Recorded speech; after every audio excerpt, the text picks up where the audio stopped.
All right, yesterday was the International Day Against Human Trafficking and Slavery. Yeah, modern day slavery, if you look at it.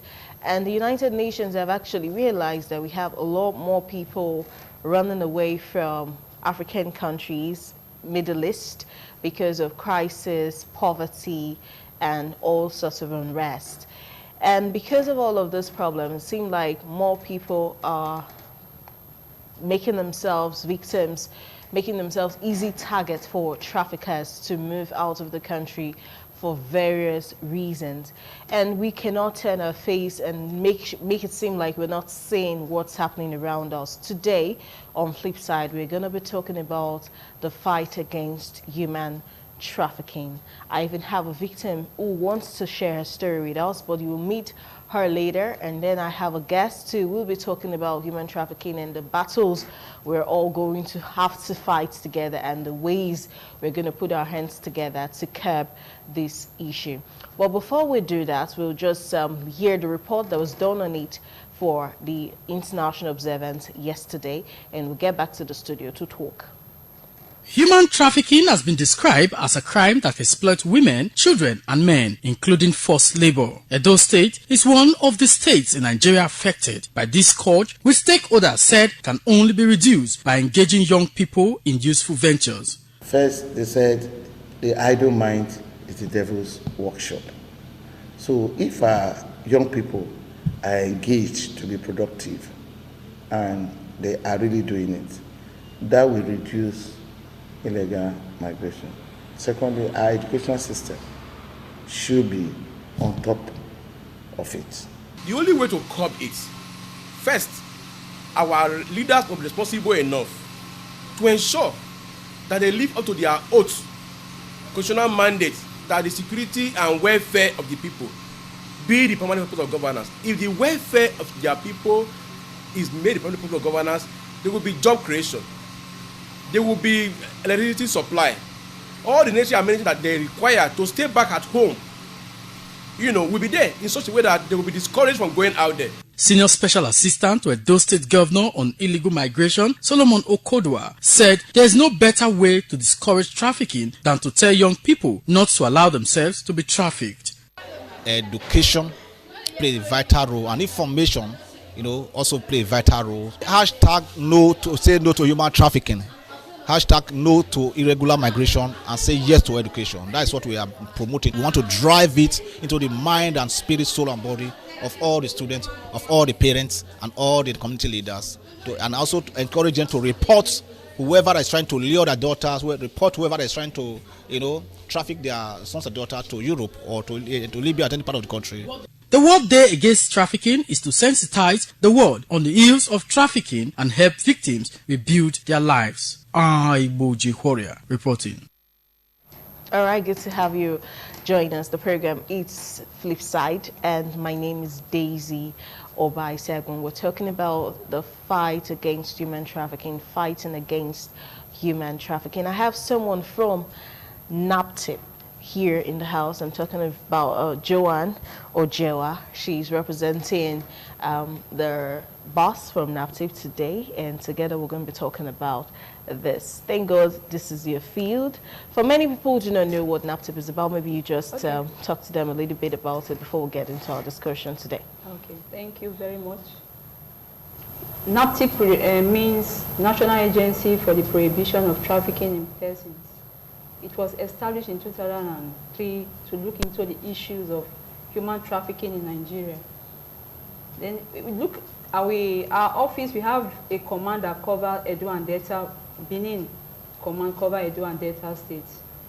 Then looking at human trafficking now, human trafficking is the recruitment, transfer, and transportation of persons from using the form of, we can use different means. It can be the process of adoption, coercion, use of force for the purpose of exploitation.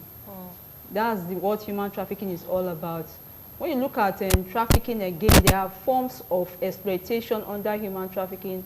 You have the sexual exploitation, you have the labor exploitation, you have the organ harvest, this organ removal. Then you have begging, Then you have trafficking for ritual purposes. Some people have been trafficked for ritual purposes. But let me just atomize and just explain what I mentioned before. For sexual exploitation, you have victims that are being used for prostitution, and the proceeds they get from that is being taken by their madam. They have to pay, because for them, so the madam is a business they have to go into. And by doing that, they have to pay whatever the madam used in bringing this victim. Take, for example, you take the victim out of this country. The money used while embarking on this trip is being collected by their madam. So that's for sexual exploitation. You have labor, when somebody is meant to do a work that is not commensurable with what he or she is doing, and the money goes down to the madam.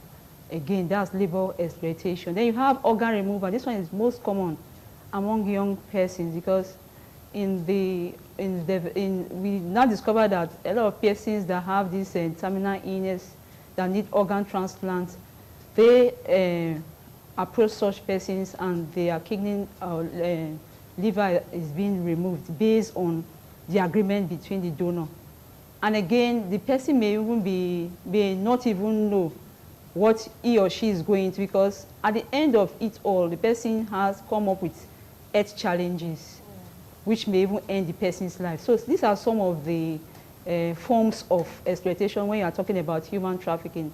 The human trafficking is of two forms. We have two forms of human trafficking, the internal trafficking and external trafficking. When you talk about internal trafficking, the one that goes on within the country. People coming from the rural areas, going down to the grassroots to recruit persons to the urban city. Take, for example, I use the village here. Maybe they go down to Oregbeni, they recruit any girl there.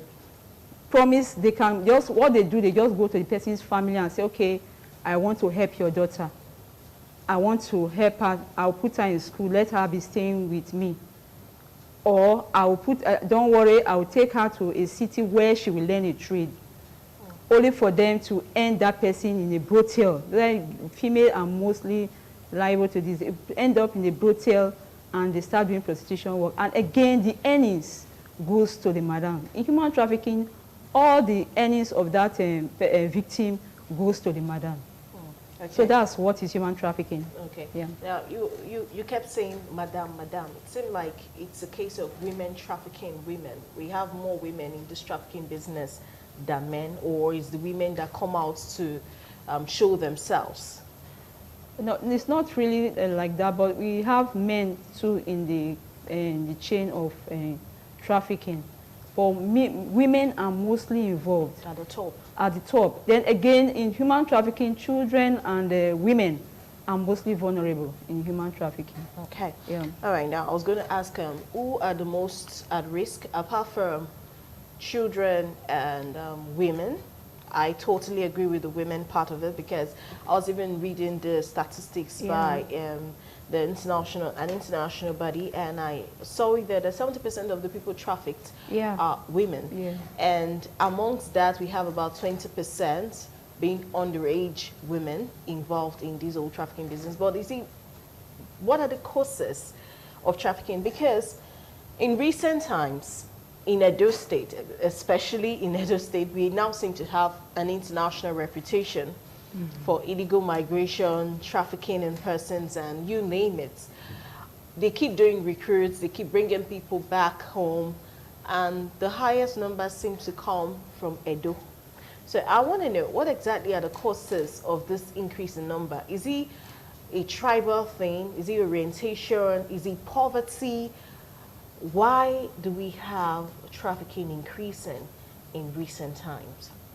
Thank you very much. We have a lot of factors affecting this issue. First is poverty. When we go to the field, because I'm a field officer, when we go to the field, we see that people, when you tell them about trafficking, they'll say, they don't have the money, they don't have the means, that's why they are going out. Again, another factor, you have unemployment. Many of our youths are unemployed. So at times they now when a trafficker comes, trafficker is somebody that is part of the recruitment, comes and try to recruit them for this trafficking issue, they will grab it because they have nothing doing at that point in time. So another factor is unemployment. Then you have again loss of family values. A lot of people now just feel like, okay, let me just travel. Let me just travel and make it. They don't even have that, how will I say it now, that there's something at stake when they go like that. Because one, the person is not even sure of where he or she is going to. The kind of people he is going to meet, kind of food, kind of weather, the means, they are not aware. So you see, family, I'll have to come back down to our family now. They need to like be a reorientation of our family values in our various families. We need to talk to our children about this issue because it's a global issue now. Then another factor of human trafficking is this peer influence. A lot of persons have made it. They keep giving instances of people that have made it that wants, they just want to have more persons that will go. So at times, friends influence other people to embark on these human trafficking issues. So that's it. Okay. But how do these traffickers lure their victims? What do they do? Because I can just imagine someone coming to meet me now and telling me that they're going to take me outside of Nigeria. To do what exactly? So, well, what do they do to get these people? Is it that they have some kind of black magic that they are using? Well, how do they lure their victims? Thank you very much. If you look at the definition of human trafficking, they first of all, they recruit them. We go out to look for who and who is a potential victim. Let me put it that way, because we discover over the years, those that are idle, these are people that these traffickers, they go to. You are unemployed, you don't have anything doing. They just come and say, please, do you want to travel? And again, school dropouts. Do you want to travel? We have, I have an auntie abroad that wants somebody to come and work in his or her salon, want to work in her salon. So you see the victim have no choice, or the person have no choice of going because there's nothing at present, no money to be able to cater for his or herself. Again, they look at, again, for one to be trafficked, they also look at your skill. I've seen a lot of persons that were brought to us. They are skilled people. The hairdressing, the person is well grounded in that field. Then he has a shop, he has to sell off those shops and embark on these trips. You know, that's why I said human trafficking, I don't know. At times, some of them will say they don't even know what happened. That somebody beckoned on them, met them on the street and said, do you want to travel? It's better, even if you have a trade here, it's better because another issue again is this currency issue. The naira and dollar issue is another problem because they said it's better, when they come like that, they just deceive them that, okay, you earn more when you travel out instead of working here. For those that have a skill, I've seen people seal up their shops and embark on this deadly mission. So you have a lot of issues on that. All right, now, some months ago, I had a discussion with a pastor. So we got talking, and he gave a story of somebody that came to his house. Someone who was also known, like someone known, an old friend. They were going for a program or I can't really remember, camp, but there were a lot of guys with the guy. So it was supposed to, it sounded like they were going for a religious event and they needed a space to sleep before they embarked on the journey the next day. And he told them, okay, my house is quite big, let them all come in. And they spent the night in his house, unknowing to him that the police were telling the guy, the pastor's friend, they were telling him, so they knew where they stopped over. And by the next morning when they had gone, as by the time the police came to Benin, they went straight to the pastor's house and it was cuffed. You're under arrest, you're part of a human trafficking organization. Like, I don't know what you're talking about. So they gave him pictures and stories, and I was like, no, this person came to my house because they were going for a camp. They were going for a camp. Okay. And they were traveling, so it was already night. They just needed a place to stay. Now, God was merciful. he had to pay a fine. He went through a whole lot of stress to exonerate himself. So for you and I watching, ignorant people like us, how can we identify that there's human trafficking business going on around us? Because Nigeria is a source country. We have people that they traffic out.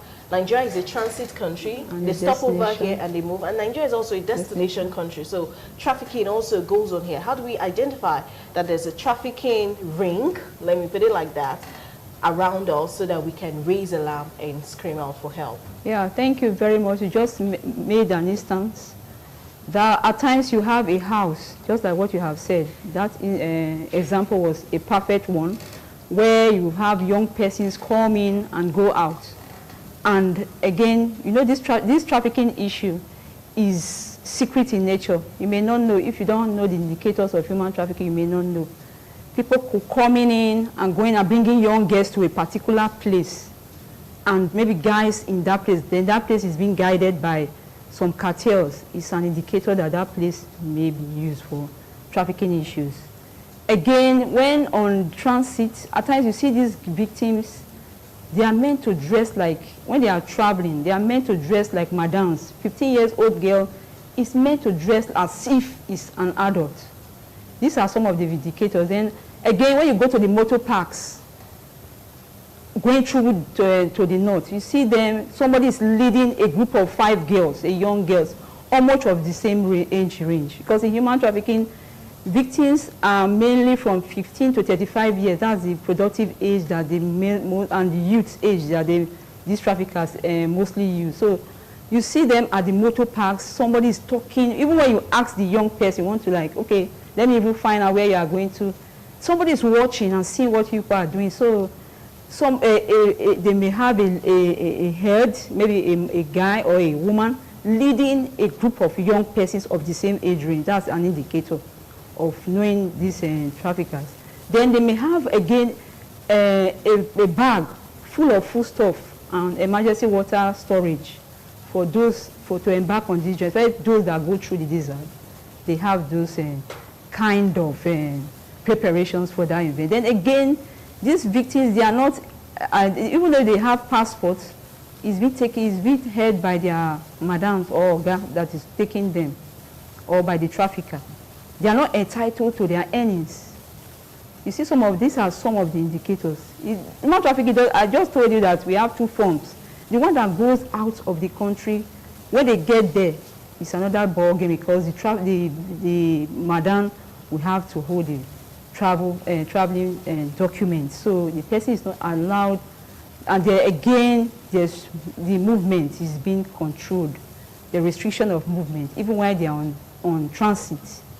They are not allowed to mix up or discuss with persons, and they are being watched closely. These are some of the indicators or signs that you know that victims are being trafficked. Okay, thank you. We still have a lot more questions to throw at you, but we're going to take a break so that you can catch your breath. And I promised you when the show was about to start that we have a survivor in the house that want to share her story and also encourage many people who are watching right now that might have an idea about trafficking and maybe they're preparing to go. Maybe she's going to encourage them to go, or maybe she's going to discourage them embarking on the journey. We'll go on a break. When we come back from this break, you'll meet my second guest, and of course, Joanne will still be here. We'll finish this discussion. Honey is commonly used as a sweetener. It's made up of 70 to 80% healthy sugar, and the rest of it is water, mineral, and protein. Honey helps to alleviate allergies, but this special nectar has many additional usage. Surprisingly, many of them are for more serious conditions than we know. Honey can be used as a salve for burns. Using honey as a salve for burns has proven very effective in treating burn victims. Honey will see swelling subside fast, and the victims receive better control of infection and, of course, faster overall healing. Honey has a lower glycemic index than sugar, which means that it won't spike blood sugar level the way sugar will. Honey also has a sweeter taste than sugar and may help you lose less sweetness on your foods. The less your sugar intake, the lower your blood sugar level, which means honey can be used by diabetic patients. Honey can help moisturize skin, fight anti-aging, and fight bacteria. Plus, it is loaded with nutrients, antioxidants, and healing compounds. Honey is said to lighten the skin, and its anti-inflammatory and antibacterial compounds help to decrease the appearances of scars and increase healing and tissue regeneration. The hydrating properties of honey will also help revive skin cells, while regular gentle massaging will increase circulation to aid skin recovery and cell turnover.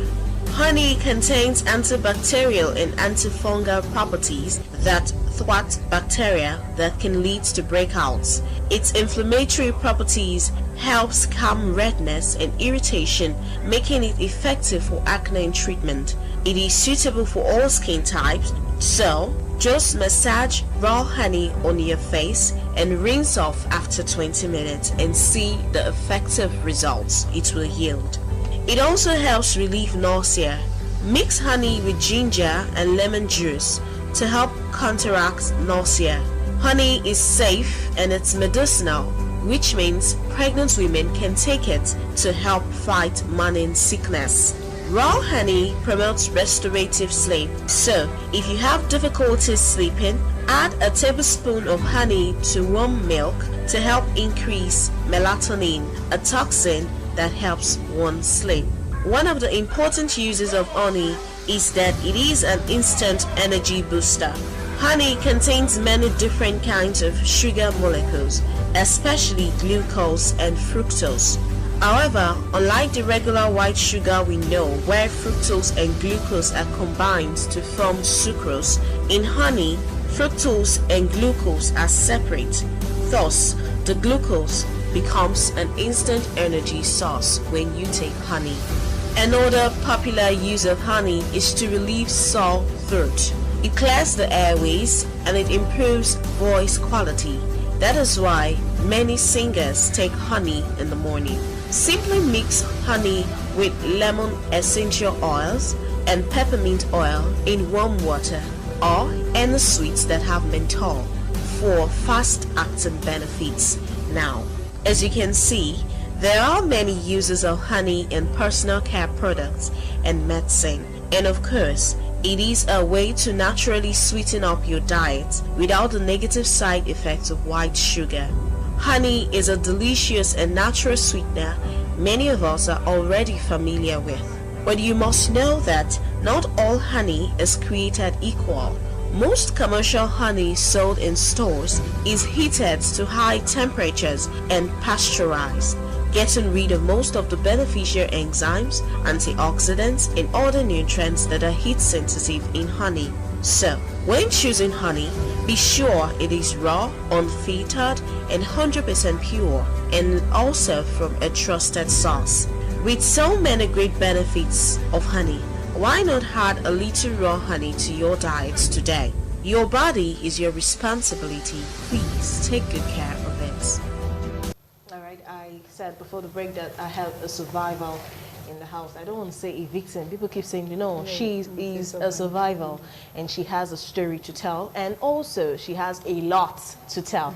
So you're going to meet Abu Florence right away. Good to have you on Flipside for the first time. Well, it won't be the last. Thank You're welcome. Nice. All right, so the country you went to, the process, how it all started, and how was the experience like for you? Okay, well, I traveled to Russia. Okay. That was in 2013, okay. But the process started in 2012. Okay. A pastor in my church, which is an assistant pastor in my church, actually was the one who brought the idea. Because after a Thursday program, he called me and he said there is something that God showed him in a revelation and he would like to share it with me. So he told me that in that revelation, he saw that my destiny was not in the country and that I have a destiny outside the country. That God showed him that I'm the breadwinner of the family and I have a big role to play. Because of my mother, I need to take care of my parents and I know the situation on ground. So when he said those words, I was excited because I was very young, and it was like really God just sent this pastor. That means it's really true that I don't have a destiny here. I believe people are out there, so I believe my destiny also rhyme with that too. So after that day, he called me, and he said he wants to see me. So I went over to his place, and then he now told me that if I'm given an opportunity to travel, if I would like to travel, I would like travel to where I don't even have the money. So it was like a joke. And he said no, that he's serious, that he's telling me if I want to travel, if I would love to travel. I said yes. He said okay. I said, but that travel, I have to think about it. He said I shouldn't bother because the person that is telling me to go and meet over there is a younger sister, which is the one she is senior directly. So there's no problem about it. And I said, even if I'm going to leave, you know, it's process, and I don't have those money to do all those years. So it was like, I shouldn't worry about it. Then I said, okay, it's not something we just rush. I have to think about it. So he now said, okay, no problem, but it was also here for my mom. You have to bring this issue to my mom. Then we were in church on a fateful day, and he called my mom, and he told my mom the same thing. And my mom was like, she was afraid. I know that the question my mom asked that day was that, I hope it's not this Libya road. And he said, no, God forbid though. And he said, if I go there now, what am I going to be doing? He said, thank God. Say my mom asked that question, that if I go there, I'm a hairstylist, you know that I do hair very well, and I'm a good singer, because I was a chorister in church. Said, you know, you are a very good singer, and you play a very good role, because I was a dancer. I also had a department where I teach others then. So we're like, these are opportunities where I can use over there. And funny of it all, I might just get there, and I might just meet somebody that will just favor me. Said abroad is not like Nigeria. You can just meet a white man and just decide that, I love you so much and I want to get married to you. That's not the problem. That the only problem here is for me to agree, and after that we'll know how to move to the next level. So when I thought about it, out of excitement, I had to like, okay, I've agreed, but the money to do the passport I don't have. And it was like, for the passport, that one is going to be a little issue, because right now the only thing that can assist me is for them to do the visa and the other things. But I need to do the passport myself, which if there is any way I can borrow money to do my passport, I should borrow. That after that, when I get there, I can as well pay back the money. So when we thought about it, my mom said, okay, the only way we can borrow money is to go to this cooperative society. Then we borrowed, she stood for me as a guarantor. That was how I did my passport. After the passport, I had to inform the sister that I'm done with my passport, because the sister always called me. So sometimes I can't call because of the irate of, I had to flash, and she calls me. Then I told her that I'm done with the passport. She said I should give it to the brother. So I did, and that was how it ended for me. That was how my own road ended. So the rest of the thing that they were doing, I don't know. But time to time, they call me to encourage me that everything is going well, and they are on it. And that I should just be prepared anytime. I can leave anytime soon. So I was like happy, and it was something more encouraging. But the only thing was that then the excitement was there, but I was afraid not to tell anybody. And actually, there was nobody for me to tell at that particular moment. It's just my mom. So I would just keep it as a secret, because the excitement was too much. I can't wait for it to just come to pass. Yeah, I can't wait. That was in my mind. That was what I was wishing. Then a fateful day, after some months, the sister called me and said, it's time for me to leave. I should leave to, as in from my mom's place to where the mother is staying, so that I can leave that day, if possible. But unfortunately, I don't know what happened on the long run. She called me back and said I should stay over. Then the next week of it, early next week, she called me again and said that day is finally done. Everything was settled, that I should go over to the mother's place. So I went over to the mother's place, and unfortunately I could not leave that day because it was late. They said the bus I'm going to take has already closed, and it's the next day. So the next day I dressed up early. The mother woke me to dress up early. I dressed up early, and I was about to leave, and the mother said no. That you can't just live like that, my daughter, you can't live like that, that there are some things you have to bring, So you get there now, you now run my daughter's money. I don't need all these excuses. That's how many guests do. When they get there, because of the beauty of the place, they'll be attracted, and the next thing they'll say they don't want to give my daughter her money, because the money that she is in taking you there, you have to give her all those kind of things. So I was like, But I look at the brother and was like, this was not our main agreement. Actually, we were in church, and I remember the very day you took me to your mother after I accepted, because you took me to the mother. The mother was like, this is, I won't have taken you if not because of my son. My son told me about you, and there was another person we were supposed to take. Because of the relationship between you and my son, I had to drive that person away, and I concentrated on you. And we'll be doing it in the Christian way, because you know the role my son plays in church is a pastor. Everybody knows him, they respect him, so we're doing everything genuinely. So we don't need anything that will not come from your side tomorrow. We don't need people to start hands. Yeah, that was what it was. So we're doing it in a Christian way. Even they went as far as praying for me and all those stuff. But I was surprised that same day, the mother was like, you have to bring some of your things. The thing was like, I don't know, like a shock. And I look at the pastor. All the pastor could tell me was I should do it. That right now, if I don't do it, they will feel that I'm not a truthful person. That the only way for me to gain my trust with the mother is for me to give her those things, which is the pants, the hair, fingernails, and all those stuff. That I need to give her those things. So those things will stand as a guarantee that I'm not going to take any of their money when I get over there. I was like, sir, are you sure? I said, no, they won't need to harm me. I shouldn't be afraid. That he's not a pastor. He's very close to me. So I know that they are not. I said, okay, no problem. So I gave the mother, and that same day we left. He was the one who took me to God is Good. We bought tickets, and I arrived in Lagos. When I got to Lagos, the elder brother was the one who came to receive me. Took me to an hotel, because that was my first time in Lagos. And he brought out a slip from what is it called? This office files. And he was like, come, we are not playing you while you're here. This is real. You understand? This is real. You are taking a flight. When I heard the flight, I was like, oh God, first time in history. Oh Jesus, as in out of all the children that my mother had, I'm the first one taking the flight. I was like, I can't wait to see the happiness just showed in my face, even if I could not say it out. And the brother noticed that I was excited. So the next thing, he took my phone. I was like, come, your phone. We are taking your phone. I was like, if you take my phone, how am I going to reach my mom? How am I going to reach my people? We were like, the madam that you want to meet over there says I should take your phone. That because you might be too excited, you should get so much excited, and you're like, okay, I want to begin to call my friends. And somebody might just discourage you on the long run, and you say you don't want to go again. So if that kind of thing happens, where do you want us to see the money? How are you going to pay us back? So he took the phone. And I said, okay, if I want to reach my parents, now how am I going to reach them? He said, that is not the problem. When the pastor is in church, and my mom is in church, so the pastor can call him. If I'm close to him, then my mom will reach me through there. I was like, no problem. But then, at time to time, that keep repeating himself, because I stayed there for 2 weeks plus. After then, God have his way. The visa came out finally, and I left to Russia. When I arrived in Russia, the sister came to pick me, which is the madam herself. She came to pick me from the airport. And she took me to her apartment. When I got to the apartment, it was not only her, there were other madams there with different type of girls. In fact, I was like, I don't come. But actually, she didn't introduce me directly to them. So I was like, maybe they are still hosting me, but they were Nigerians. So she just like, okay, bring your bag. I brought my bag. She said, where is your passport? I said, ma, this is my passport. And she took the passport from me and said, from today, this passport is not mine. Until you pay me my amount, $45,000. When you finish paying me my $45,000, this passport, I'll give it back to you.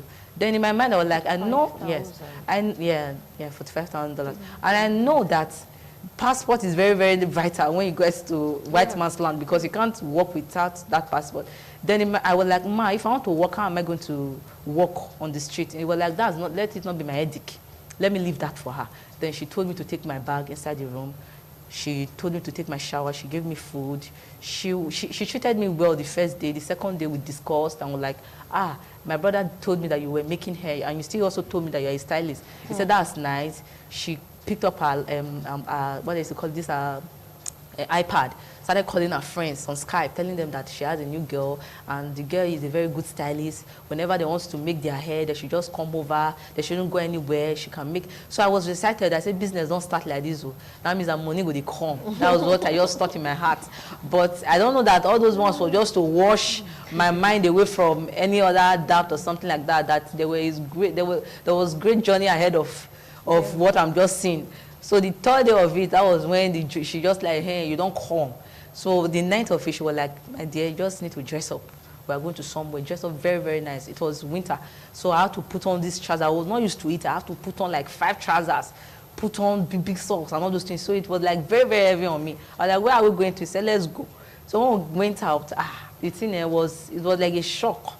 I went there, I saw thousands and millions, let me just say thousands, let me not just put it as if it was, but it was much of Nigerian girls on the street, hustling for money. I never even thought those kind of things used to happen. If maybe how somebody tells me, I would just like, you know, they happen for another man land. So Nigerians just food there like that. But when I got there, it was like an history, something that you see, and you're like, God, this kind of thing, no, that means that God have to intervene in this country. Understand? When I went there, it was like a journey of survivor. People struggle for the money. If you are not your best, you can't make that money. Yeah. You understand? If you don't have the mind, you have to have that mind. So she told me, say, you don't come, my dear. There's no going back.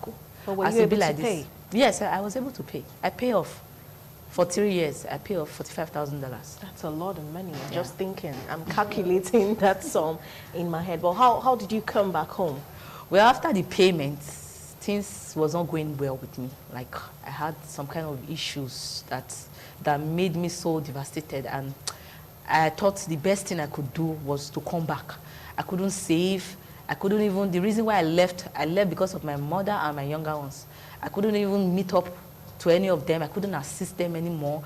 And the little one I even had over here, which is my savings, I had to beg them to send it over to me there so I can be able to afford my rent. In order for me not to sleep outside and to feed myself, it was a problem. So I just thought it twice, and I had a friend over there. Both of us were just like, we're in the same shoes, let me just put it that way. She was also struggling to survive. She was paying, and I was a madam then, but I don't have a girl, because I just finished paying and I was still struggling to survive. So when we met each other, our spirit agreed and we're like, okay, let's come back to Nigeria. We have to cry out, even if we don't cry out to the Russian police, because they might just put you in jail for like 2 years, 3 years, and they won't just care about you. But I believe when we go out there, we'll cry to our fellow Nigerians, maybe go to the embassy, complain. They might just see 1 or 2 reasons to assist. So God just put that thought in us, and when we went there, truly, they assisted us. And that was how we came back to Nigeria. And when we came back, because of the situations of things, the head of Nigerian embassy was like, it can't just allow us to be in the street. We have to go through an organization that will help to rebuild our mind, that will help to set us up, as in they will remove that evil thought from us, because actually our thought was very, very different. We were seeing every human being as the same.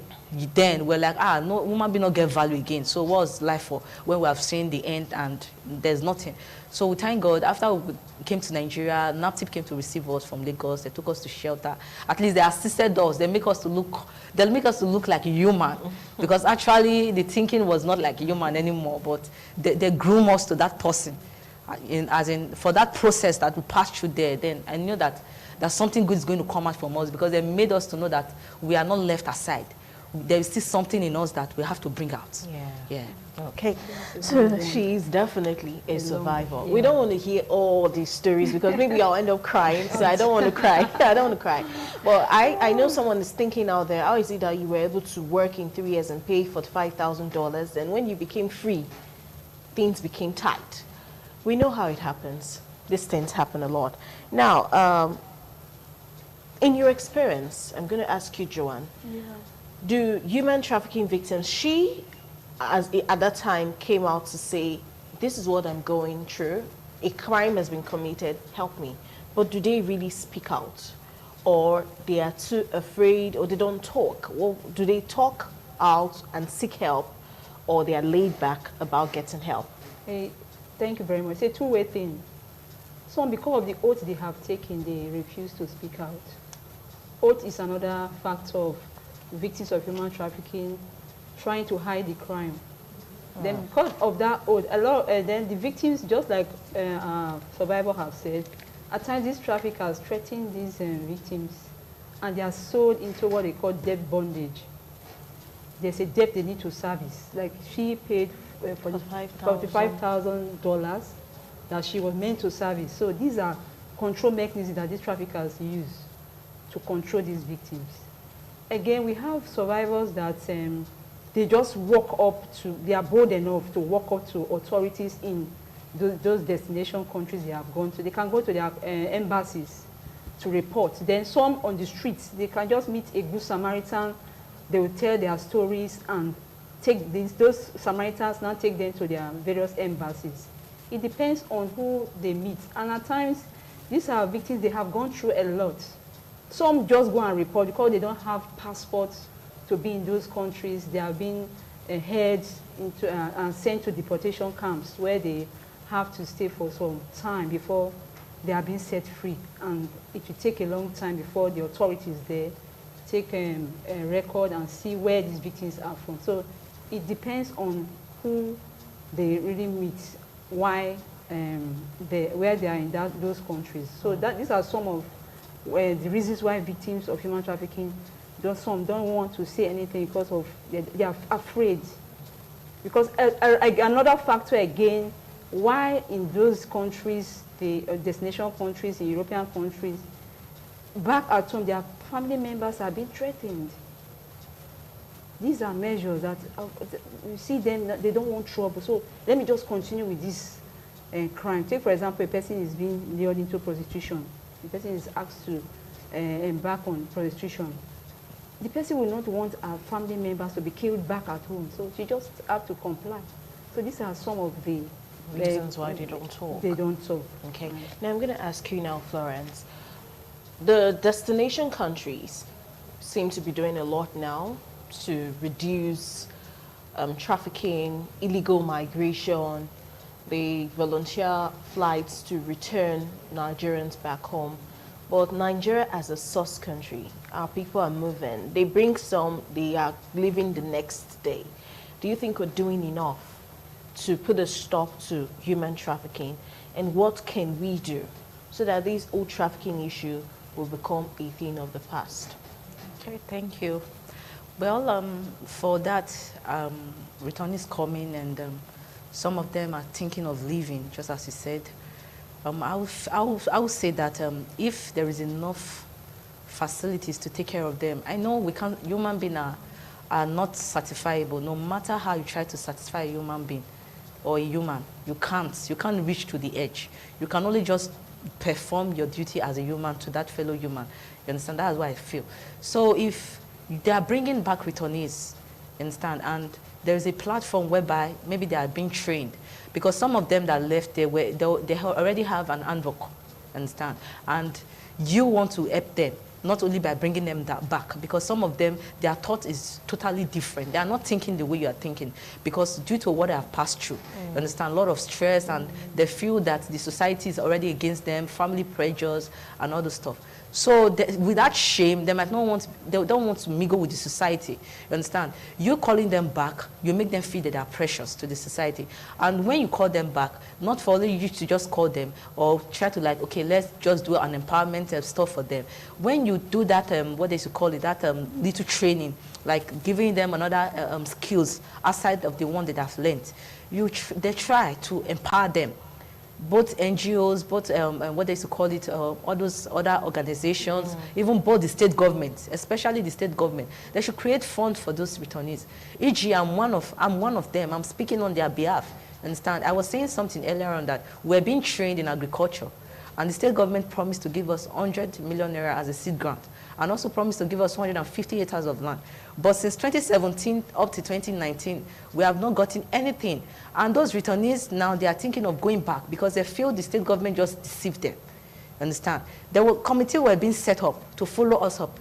But no, they are not doing their duty as the committees. Even as I'm speaking to you now, I don't have anything doing. Understand? I'm supposed to be a voice because yes, I spoke against this thing, and they promised me that we are going to reintegrate you back to the society. We are going to set you up. We are going to do something that will make your trafficker to like, which I knew I wouldn't have done this thing. You understand? Even my trafficker, they were volunteering to give me money that I should take 5 million naira so that I will just cut off this case because they don't need anything like problem. They know the disadvantage. They know what they are going to lose when this case goes far beyond their imagination. But I refuse because the state government told me not to take anything from them, that are going to set me up. But up till now, there is nothing. And you don't expect, okay, even if I'm understanding, do you think hundreds of thousands of returnees will be understanding? They will not. You understand? Everybody feels that the money is there. But they are working for their own selfish interest. You understand? Even if you can't meet up with all the returnees, but there are some masses, as in there are some kind of numbers that will work with. Okay, let's work with these numbers. When these numbers have improved, then others will know that we are trying. You know, something I really feel in my heart that I feel that they are lacking behind is they don't know that for you to help a returnee is a and is a method of advocacy on its own. You understand? When you help a returnee and that returnee is successful, it's like an easy platform for others to be aware. You are just creating awareness to those to know that there's a better state in Nigeria, and those that are outside there are millions and thousands outside there that are willing to come back because of the situations of things. They won't come back because family pressure one is there, and they feel that the society will mock at them after all the things that I've done. They even feel they won't find somebody that will love them. You understand? But when they see things coming, when they see that returnees that even had worse situation more than them, they have come back and they see that they are living fine, they can cope with the society. They will say, this my friend better pass me.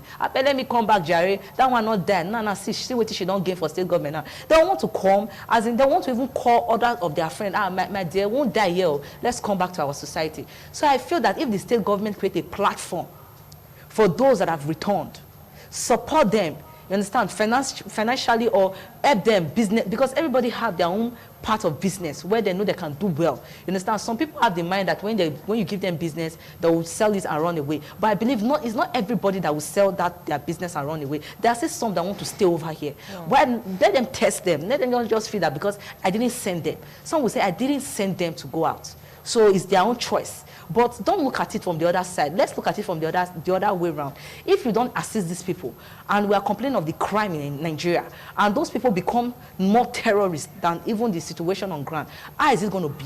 Everybody is going to be afraid. We are creating awareness to parents that their children should be aware, also going to schools, speaking against this trafficking. But aside that, if there is nothing done now, things will get worse. Because why? Those people that are bringing, they are like hungry lions. They are like wolves. You understand? So if you don't draw them close, let them know the place where they are, they will feel nobody wants to assist them, and they will have that mind to go back to what they said they don't want to do. All right. We will have to start getting ready to leave here. What more would you want to add to all of this? Now, she's speaking on behalf of other survivors and victims. And you know what's interesting? This program is online. So it's going to be on YouTube. For those who missed out any part of it, you will be able to watch it over and over again. Send the links to other NGOs, to other government parastatals, to your relations abroad, and all of those. Saying they can watch. And we are also using this platform to give publicity and a voice to those who cannot speak out. We're helping them. So this is an opportunity to have your last addition to what we've been talking about today, the fight against human trafficking. Nigeria as a source nation, as a transit nation, as a destination nation, what can we do to put a stop to human trafficking? Thank you very much. One body cannot fight it alone.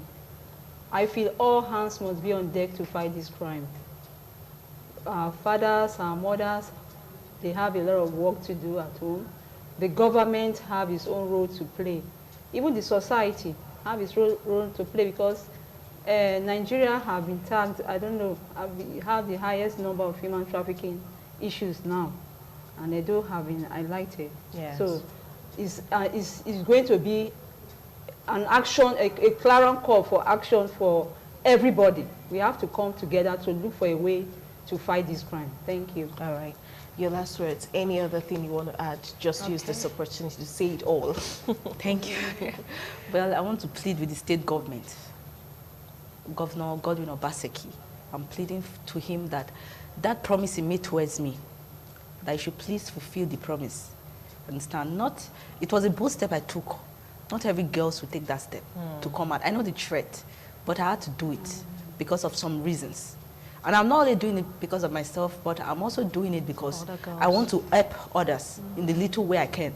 And if the state government would help me, I believe, let them just give me a few time, they will begin to see the action I'm going to take towards this. Understand? And I can't do it alone. That's the reason why I'm begging the state government that the promises that they made towards me, it should please remit it. You should please fulfill it so that I can be able to stand back on my feet and so that I can be able to cause my own awareness. I believe when a survivor speaks against this, people know that, yes, she's not speaking out of experience. She's speaking because she's also one of them also. So I'm also begging, not only the state government, I'm also begging willing individuals. You understand? We can't do it alone. Other people are here hearing this story this morning, and I know in one way or the other they can be able to support. Let's encourage this lady. I know I'm married, I have a child. You understand? Just as I have a child, I have a responsibility to meet up to. And I can't still do this alone if no support, if I don't have the finances to do it. So I need the willing individuals, those Nigerians that have the heart to help. Let them also help me. Those pastors, like Pastor Suleiman, Apostle Suleiman, they are here. I believe they can do something. You understand? Not only we talking about this, let them still come out as a Christian. Let them also help me. You understand? Let the wife of the president, Mrs. Aisha Buhari, let her come to my aid. I'm crying out because I know that these people, if they are there for me, I believe I can do something more than. I don't have anything now, but I have the bold step to just come out to speak against this. Then if there are people behind this, for the success story, I believe something good is going to come out. And I don't want to come out alone the next time I'm coming. I want to come out with people that have also imparted life in. So that's what I'm begging them to do for me. Thank you. Thank you so much, Abu Florence. She mentioned a particular pastor. Well, I would say not just that particular pastor. There are several pastors. There are several religious leaders. There are traditional leaders. There are parents, NGOs, international and local. Every and must be on deck. Now, if you're not known for one thing, at least you should be known for something else. So if you're not helping children in the streets, then you should be helping people who are trafficked. If you're not helping those who are trafficked, you should be helping widows. If you're not helping widows, you should be helping the poor. You should help save people from hunger, malnutrition. There's so much vices that we're dealing with. So pick a side and stand for it and be known for it. It's not easy to come out to share your story. Now, Nigerians are humans in general are very good at stigmatizing people. Now, she's beaten all of that. She's standing tall. She's moved above it, but we need to give hands, support to make sure that she's not just moving. Now she has to be at the top over all the issues, and several other people who want to speak out and share their cases. It takes a victim to actually identify the cartel members, point them out so that they can be arrested. It takes the victim to tell you this is the route that they take. If you stay here at this particular time, you get a better result and you catch who you need to catch. So let's not shut them up. We have to support all of them. I'm Daisy Obaisagwan. Don't forget you can watch this program live on YouTube, and you can also watch it now that it's over, it's no longer live. You can watch on GoTV channel 107 at the repeat broadcast tomorrow morning, and you can also watch it on Star Times channel 130 tomorrow. Thanks for watching and have yourself an amazing day.